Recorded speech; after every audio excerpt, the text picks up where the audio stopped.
202X년 대한민국. 거리는 여전히 붐비고 도심의 빌딩 숲은 밤새 불을 밝히고 있습니다. 겉보기에는 아무런 문제가 없어 보이는 평온한 일상입니다. 하지만 그 이면을 들여다보면 서민들의 삶을 지탱하던 경제의 기반이 소리 없이, 그러나 확실하게 무너져 내리고 있다는 사실을 마주하게 됩니다. 우리는 지금 자본주의 역사상 가장 다루기 힘들고 고통스러운 경제 현상, 바로 스태그플레이션의 초입에 서 있습니다. 점심 한 끼 가격이 10,000원을 훌쩍 넘기고 장바구니에 담은 몇 가지 생필품만으로도 계산대 앞에 서기가 두려워지는 현실. 이것은 단순히 물가가 조금 올랐다는 차원의 문제가 아닙니다. 당신이 땀 흘려 번 돈의 가치가 실시간으로 증발하고 있다는 명백한 증거입니다. 통계청이 발표하는 소비자 물가지수 CPI는 연일 고공행진을 이어가고 있습니다. 반면 근로자들의 실질 임금 상승률은 이미 마이너스로 돌아선 지 오래입니다. 월급 명세서에 찍힌 숫자는 작년과 비슷하거나 소폭 올랐을지 모릅니다. 하지만 그 돈으로 구매할 수 있는 재화의 양, 즉 실질 구매력은 처참할 정도로 쪼그라들었습니다. 월급 빼고 다 오른다는 자조 섞인 농담은 더 이상 농담이 아닌 생존을 위협하는 공포가 되었습니다. 경제학 교과서에서나 등장하던 스태그플레이션이라는 유령이 40여 년의 시간을 넘어 다시금 우리의 식탁과 통장을 습격하고 있는 것입니다. 경기 침체를 뜻하는 스태그네이션과 물가 상승을 뜻하는 인플레이션의 결합. 이 두 단어의 조합이 무서운 이유는 전통적인 경제 정책 수단이 통하지 않는 딜레마 상황을 만들어내기 때문입니다. 경기를 부양하기 위해 돈을 풀면 물가가 폭발하고, 물가를 잡기 위해 금리를 올리면 경기가 급격히 얼어붙습니다. 진퇴양난의 상황 속에서 정부와 중앙은행은 갈피를 잡지 못하고 있으며 그 피해는 고스란히 가게와 기업의 몫으로 전가되고 있습니다. 팬데믹 기간 동안 전 세계에 살포되었던 막대한 유동성, 그 공짜 점심에 대한 청구서가 이제야 날아온 것입니다. 사람들은 묻습니다. 곧 괜찮아지겠지. 내년에는 금리가 내려가겠지. 하지만 경제 지표들이 가리키는 방향은 정반대입니다. 지금 우리가 겪고 있는 고통은 일시적인 소나기가 아니라 긴 장마의 시작일지도 모릅니다. 아니, 어쩌면 우리는 이미 거대한 폭풍의 눈 한가운데에 들어와 있는지도 모릅니다. 지금부터 우리는 이 냉혹한 경제 전쟁터에서 살아남기 위해 무엇을 직시해야 하는지, 그 불편한 진실을 하나하나 파헤쳐 보려 합니다. 위기의 징후는 먼 곳이 아니라 이미 우리 곁에 깊숙이 파고들어 있습니다. 가장 먼저 날카로운 경고음을 울린 것은 생산자 물가지수 PPI였습니다.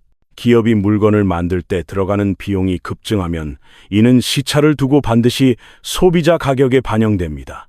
고환율과 글로벌 원자재 가격 상승으로 인해 기업의 생산 비용은 치솟았고, 기업들은 생존을 위해 그 비용을 제품 가격표에 전가하기 시작했습니다. 마트에서 집어든 우유 한 팩, 식당에서 먹는 국밥 한 그릇의 가격 인상은 단순한 물가 변동이 아닙니다. 우리 경제의 기초 체력이 고비용 구조를 더 이상 완충해주지 못하고 있다는 구조적 신호입니다. 사람들은 물가가 오르면 가장 먼저 지갑을 닫습니다. 소비가 줄어들면 기업의 매출이 감소하고, 이는 다시 투자 축소와 고용 불안으로 이어지는 악순환의 고리를 만듭니다. 이것이 스태그플레이션이 공포스러운 진짜 이유입니다.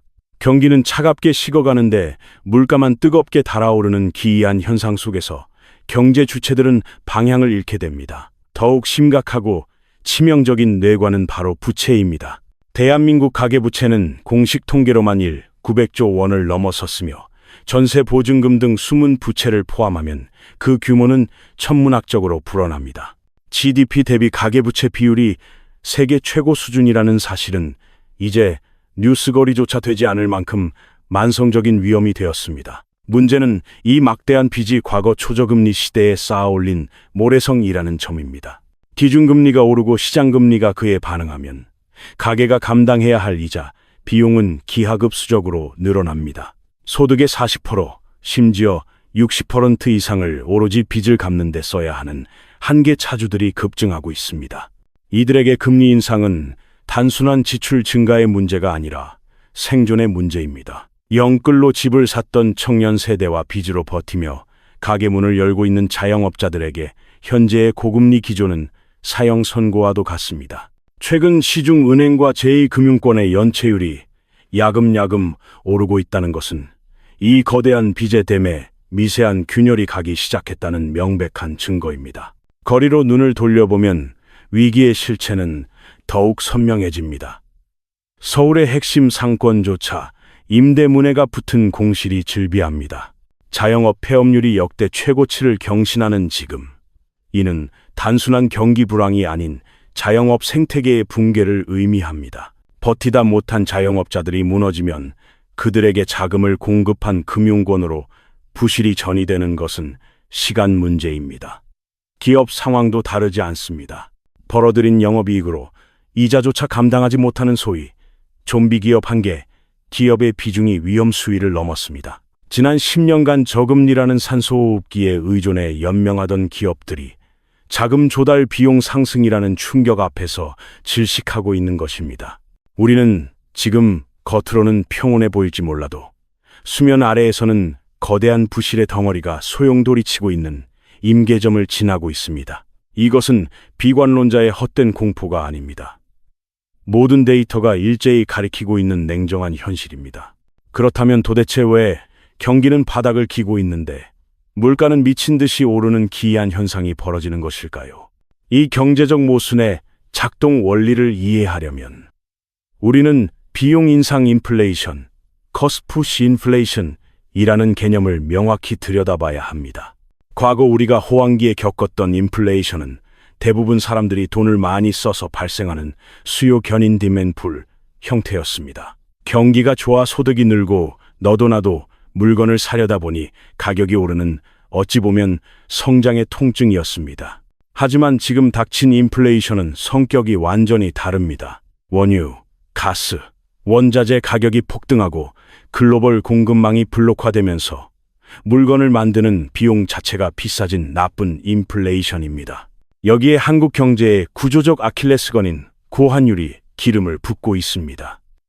원 달러 환율이 임계점인 1,400원을 위협하는 고환율 구조 속에서 자원이 없는 한국은 해외에서 사오는 모든 에너지와 원자재에 대해 남들보다 훨씬 더 비싼 환율 비용을 치러야 합니다. 수입 물가가 오르면 국내 소비자 물가는 시차를 두고 반드시 그리고 강력하게 폭등하게 되어 있습니다.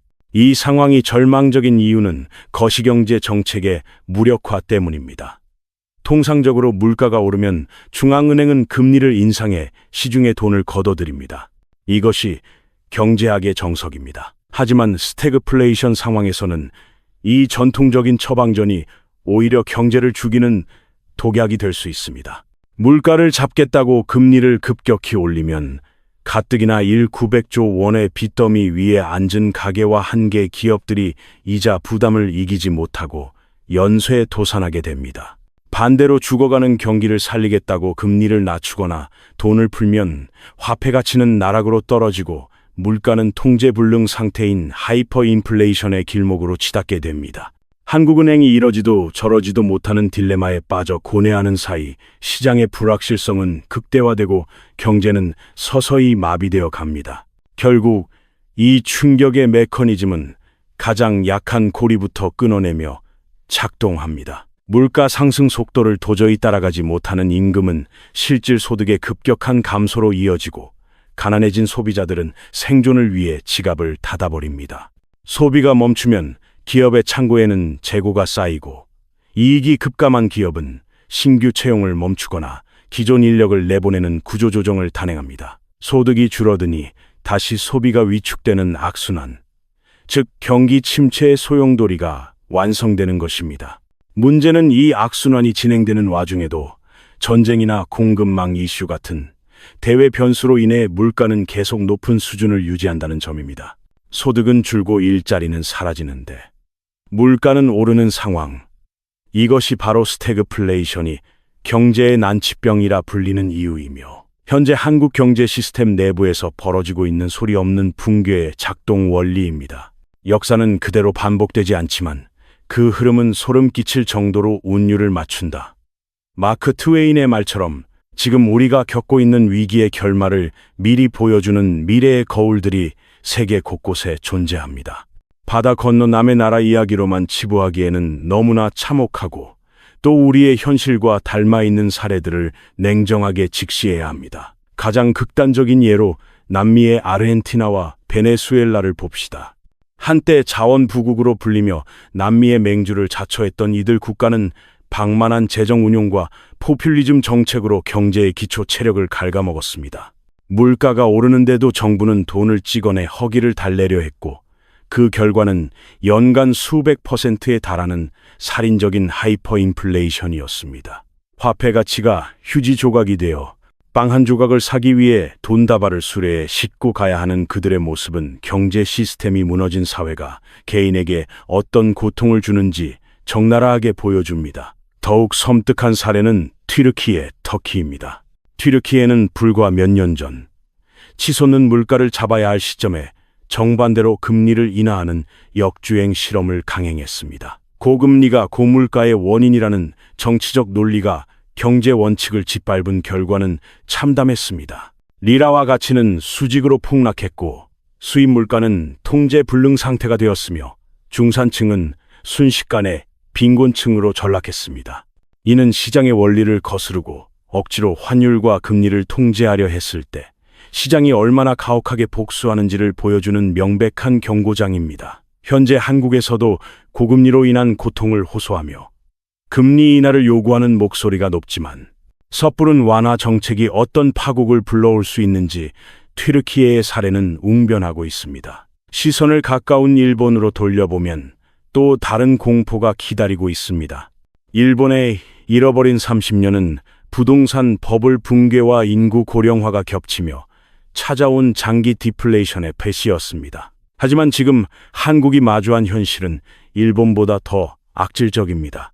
일본은 물가라도 오르지 않는 침체였지만 우리는 성장은 멈췄는데 물가는 오르는 스태그플레이션이기 때문입니다. 게다가 1997년 IMF 외환위기 당시와도 본질적으로 다릅니다. 그때는 기업이 빚을 져서 문제였기에 구조조정과 공적자금 투입으로 환부를 도려낼 수 있었습니다. 하지만 지금은 그 빚의 주체가 가계입니다. 정부가 기업 몇 개를 살릴 수는 있어도 2천만 가구의 빚을 대신 갚아줄 수는 없습니다. 글로벌 경제의 반면교사들이 보여주는 공통된 교훈은 하나입니다. 빚으로 쌓은 번영은 반드시 무너지며 그 대가는 혹독하다는 사실입니다. 그리고 한국은 지금 그 위험한 임계점을 향해 전속력으로 질주하고 있습니다. 대한민국 경제는 태생적으로 스태그플레이션에 취약할 수밖에 없는 치명적인 구조적 약점을 안고 있습니다. 우리는 자원 하나 없이 오로지 해외에서 원자재를 사와 가공해서 다시 내다 파는 수출 주도형 경제 구조를 가지고 있습니다. 세계 경제가 기침을 하면 한국은 독감을 앓아야 하는 숙명입니다. 글로벌 경기가 침체되어 전 세계 소비자들이 지갑을 닫으면 우리의 주력 상품인 반도체, 자동차, 석유화학 제품의 수출길이 막힙니다. 실제로 무역 수지가 적자를 기록하고 수출 증가율이 곤두박질치는 것은 단순한 경기 사이클의 문제가 아니라 한국 경제의 유일한 성장 엔진이 꺼져가고 있다는 위험 신호입니다. 엎친 데 덮친 격으로 고환율은 상처를 더 깊게 만듭니다. 수출이 부진해 달러가 들어오지 않는데 해외에서 사와야 할 에너지와 식량 가격은 고환율 탓에 급등했습니다. 이는 고스란히 국내 물가 폭등으로 이어지며 기업의 채산성과 서민 경제를 동시에 타격하고 있습니다. 하지만 외부의 충격보다 더 무서운 한국 경제의 진짜 뇌관은 내부에 있습니다. 바로 부동산 공화국이라는 환상 속에 감춰진 거대한 거품입니다. 대한민국 가계 자산의 70% 이상이 부동산이라는 황금성이 떨어지는 자산에 묶여 있습니다. 집값이 오를 것이라는 맹목적인 믿음 하나로 소득 수준을 훨씬 뛰어넘는 빚을 내어 아파트라는 콘크리트 덩어리를 샀습니다. 그러나 금리 인상과 실물 경기 침체는 이 불패 신화를 무참히 깨뜨리고 있습니다. 거래는 실종되었고 호가는 하루가 다르게 떨어지고 있으며 무리하게 빚을 낸 영끌족들은 매달 치솟는 이자를 갚느라 생계비마저 줄여야 하는 처지입니다.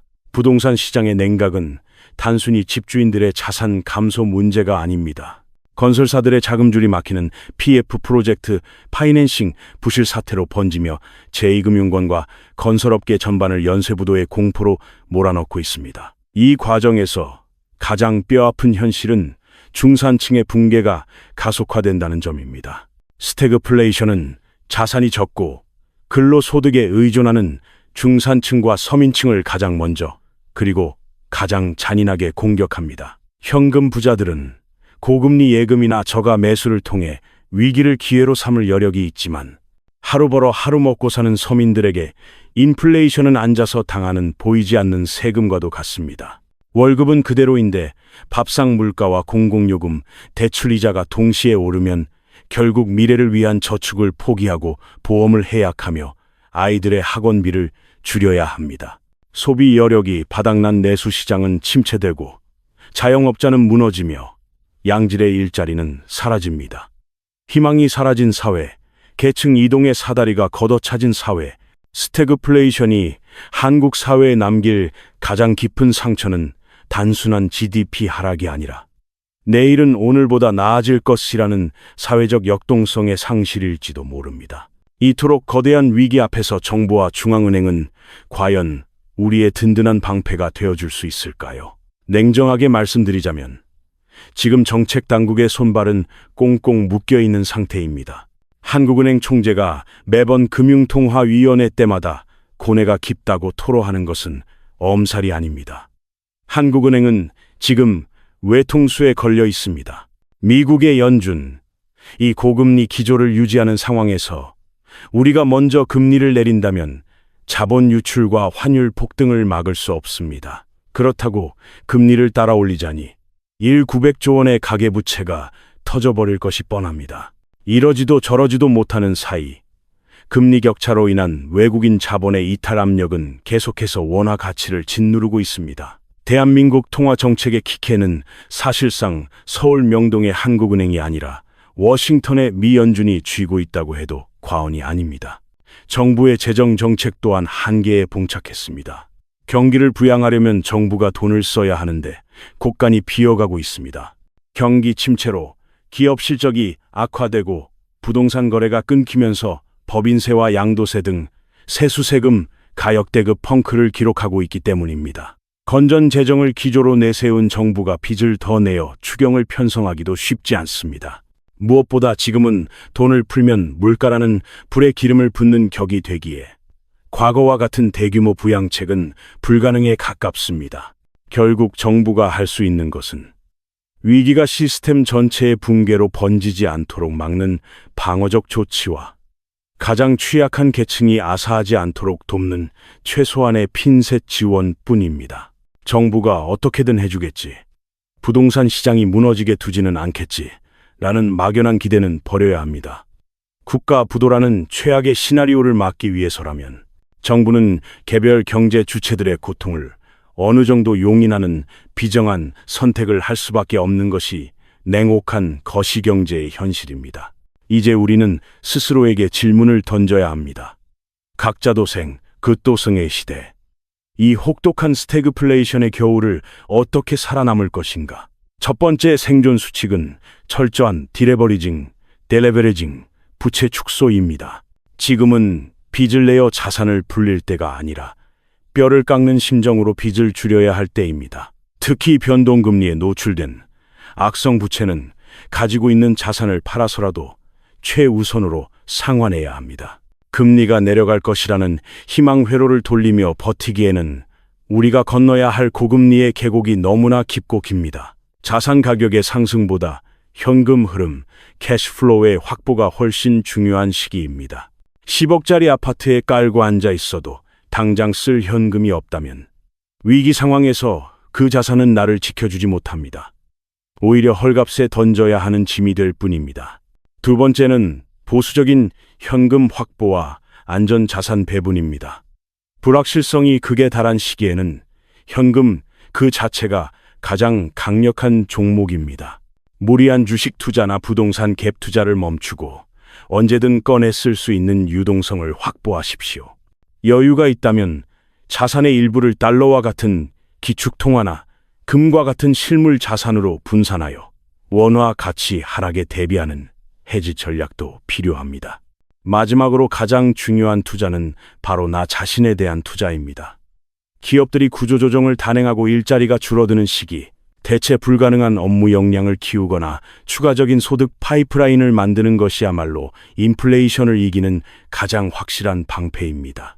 소비를 줄이고 세이브, 빚을 갚고 리페이, 실력을 키우는 스터디, 기본으로 돌아가야 합니다. 화려한 재테크 기술보다 우직한 절약과 생존 본능이 필요한 시간입니다.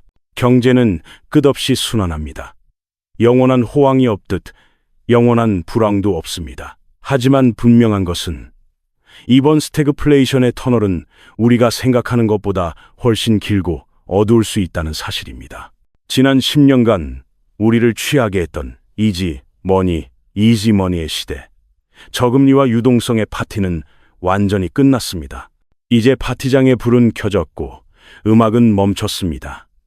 바닥에 흩어진 청구서를 누군가는 치워야 하고 그 과정은 고통스러울 것입니다.